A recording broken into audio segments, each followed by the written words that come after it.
অসমৰ মুখ্যমন্ত্ৰী মাননীয় সৰ্বানন্দ সোণোৱাল ডাঙৰীয়া, ডক্টৰ হিমন্ত বিশ্ব শৰ্মা ডাঙৰীয়া, এটা বিশেষ ফেচবুক আপলোড দেখি গোটেই নিশাটো শুব নোৱাৰিলোঁ মই।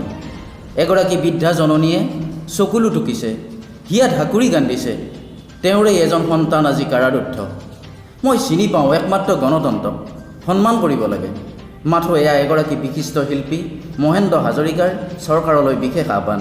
News desk report, NE7 Assam. মাননীয় মুখ্যমন্ত্ৰী শ্ৰীযুত সৰ্বানন্দ সোণোৱাল ডাঙৰীয়া, স্বাস্থ্যমন্ত্ৰী হিমন্ত বিশ্ব শৰ্মা ডাঙৰীয়া,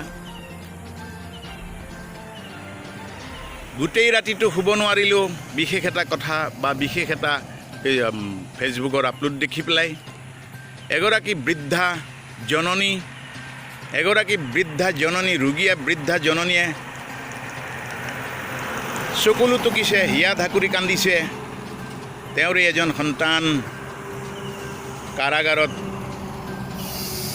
আপোনালোকৰ বিবেচনাধীন হৈ আছে। মই নাজানো কি কথা কি বতৰা। মই চিনি পাওঁ একমাত্ৰ গণতন্ত্ৰক সন্মান কৰিব লাগে, মানুহৰ সেৱা কৰিব লাগে।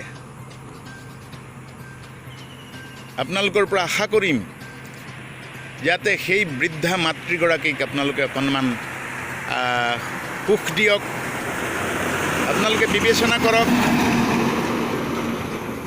বিবেচনা কৰক আৰু মুকলি আকাশৰ তললৈ ওলাই আহিব পৰাকৈ তেওঁৰ কথা অকণমান আপোনালোকে নাভাবিলে কোনে ভাবিব। এজন আপোনাৰ মোৰ তেজৰ ভাই ভাতৃ, আপোনাক সবে নিশ্চয় চিন্তা কৰিব।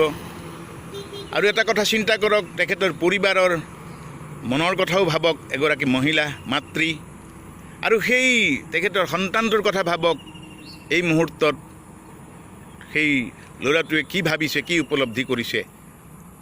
মই আশা কৰিম, মই অনুৰোধ কৰিছোঁ শৈল্পিক চেতনাৰে যাতে আপোনাক সবে অখিল গগৈলৈ এটা শুভ দৃষ্টি নিক্ষেপ কৰে। ধন্যবাদ।